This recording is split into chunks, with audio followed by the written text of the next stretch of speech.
Hey there, physics pals. Paul Lake here with another physics problem solved. I hope you're doing well. We're going to work a projectile motion problem in this one. We're going to find where an artillery shell will hit a mountain. Let's read the problem. It says, to start an avalanche on a mountain slope, an artillery shell is fired with an initial velocity of 350 meters per second at 55 degrees above the horizontal. It explodes on the mountainside 12 seconds after firing. What are the x and y coordinates of the shell where it explodes relative to its firing position? Okay, so let's set this one up. Hey, I get these problems, some of them anyway, from my tutoring clients. Check in the description for a link that will allow you to get in touch with me if you might benefit from my tutoring services. I tutor students from all over the world. It's all online. My rates are reasonable, and I can save you a lot of time and stress. Anyway, let's get back to this problem. What I also recommend you do, well, let's set up the problem. So here's the horizontal, and here's our cannon right here. We're going to fire this shell at an launch angle of 55 degrees, and it's going to go up, and then maybe there's a mountain right here. Let's draw a mountain somewhere, and maybe I grew up in Bishop, California, which is near Mammoth Mountain, and they would do this. Mammoth gets a lot of snow, and sometimes they'll fire explosive shells to knock loose, some dangerous. I think, if it's got too much snow built up, and they don't want the skiers to be killed in an avalanche, right? So they fire these, and it knocks loose the snow and causes avalanches, before they happen when there's people around. So this is a practical problem. Now, what they say? This is 350. So the initial velocity is 350 meters per second, and then it hits the mountain. All right, here this is t equals 12 seconds, and let's see. What are we trying to find? Well, we want to know where this hits compared to where we launched it. And we want this in a rectangular coordinate. So we want to know what is its x coordinate, what is its y coordinate, and so that's what we're trying to find. Now I'm going to call this r.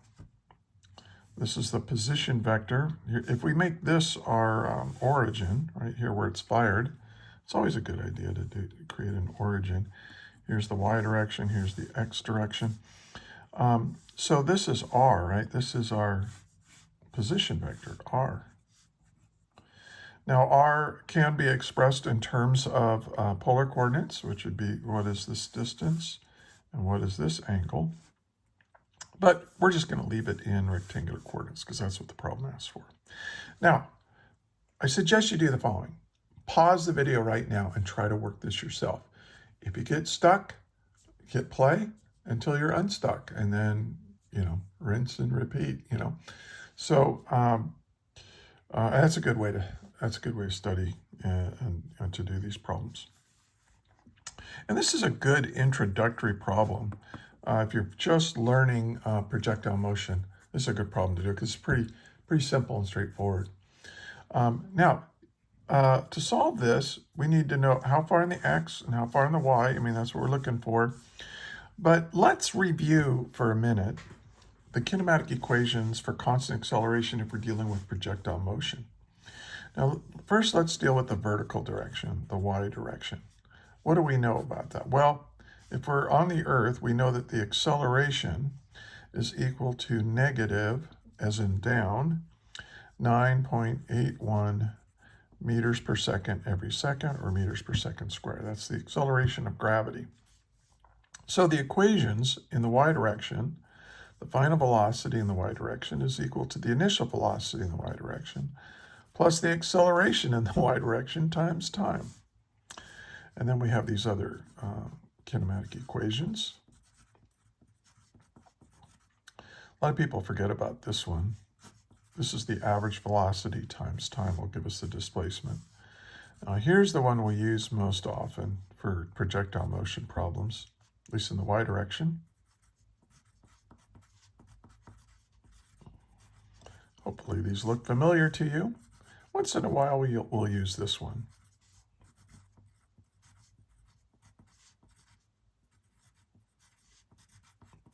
Okay, so these look familiar to you. Now, what's true about the x direction? Well, we're going to, in projectile motion problems like this one, we're going to neglect air friction. And so there's nothing pushing or pulling on it in the horizontal direction once it's left the cannon.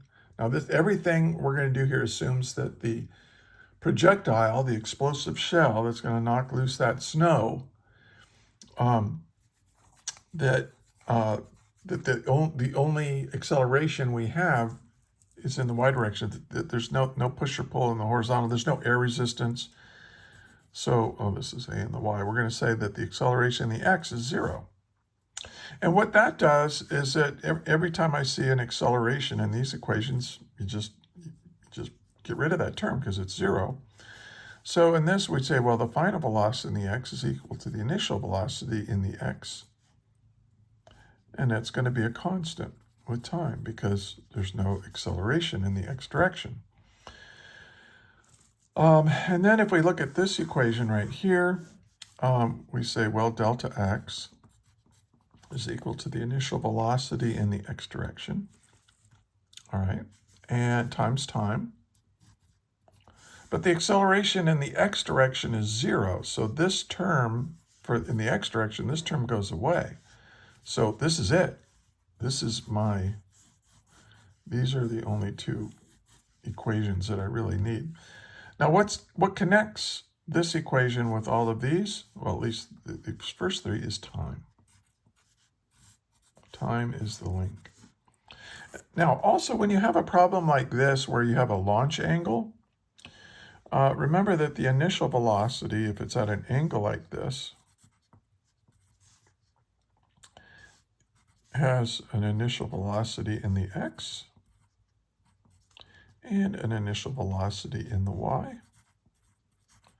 Now, if this is the launch angle right here, notice that this is the adjacent leg and that this is the hypotenuse. V0 x is the adjacent leg, V0 is the hypotenuse. So if you say, all right, well, cosine theta, by definition, is the adjacent leg over the hypotenuse. So I can say, oh, okay, V0 x is equal to V0 times the cosine of the launch angle. Okay. And by the same reasoning, we can say V0 y is equal to V0 times, well, this is the opposite leg. The opposite over the hypotenuse is sine theta. So we will use these ideas here. Okay, so this is kind of the review of what you need to know to be able to solve this problem. Well, let's find delta x. Delta x is equal to V0 x times t. Now, we don't know what V0 x is, but we know that V0 x is V0 times cosine theta, and we know those. So V0 is given to be 350 meters per second.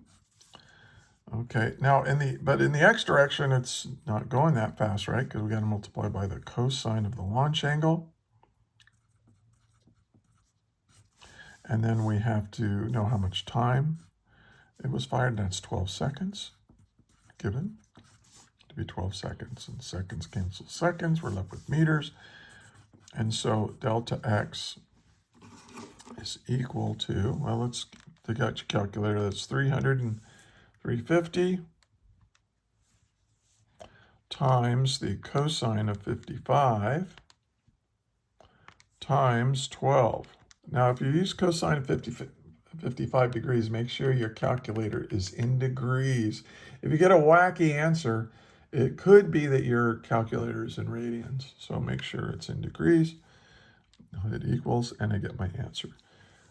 2,409 meters. Now, I don't really like this.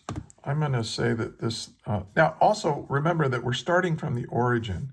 So delta x is x minus x naught, but if we start at the origin, x naught is 0. So we can say that x is equal to, I'm going to call this 2.41, 3 significant figures, kilometers. You quite often see problems. If you live it in meters, that's fine. And if you add a significant figure like this, it depends on your instructor on how picky they are about significant figures. But pretty much everything given here is in 3 significant figures, so you want your answer. And this is my answer in the x direction. This is my x component. So it's going to, that shell, in only 12 seconds, it's going to go 2.41. That's about 1.5 miles, I believe. Now, in delta y, we get v naught y times t plus 1/2 the acceleration in y times t squared. Now, why did I pick this equation? Because I know what time is, that's given. I know what the acceleration is, and I can figure out what v naught is. So I know everything I need. I mean, if I were to use this one, the second equation, I would need to know what the final velocity in the y direction is, which I could calculate, but no need to. They didn't ask for it in the problem. Same thing as the problem with this one. So this I call this the third kinematic equation. It doesn't have final velocity in it. And so if you're not given final velocity and you're not trying to find it, this is the equation to use. All right, so let's go ahead and use it then. Well, v naught y is, let's go over here. V naught y, we said, is v naught sine theta. So this is going to be v naught, well, actually I have to plug the values in. Let's just save some time. So v naught y is v naught, which is 350 meters per second. And then we're going to multiply that by the sine of 55 degrees. And then we're going to multiply that by the time, which is 12 seconds. Now, if there was no gravity, that would just go way up here. But gravity is pulling it down. So that's going to take away from it. Now, some people would write this minus 1/2 gt squared. And if that's the way your instructor wants to do it, that's fine with me. Just make sure you know that the minus indicates the direction and the acceleration of gravity is down. So this is 1/2. I put the minus over here. And then the time is 12.0 seconds squared. So let's figure out what that is.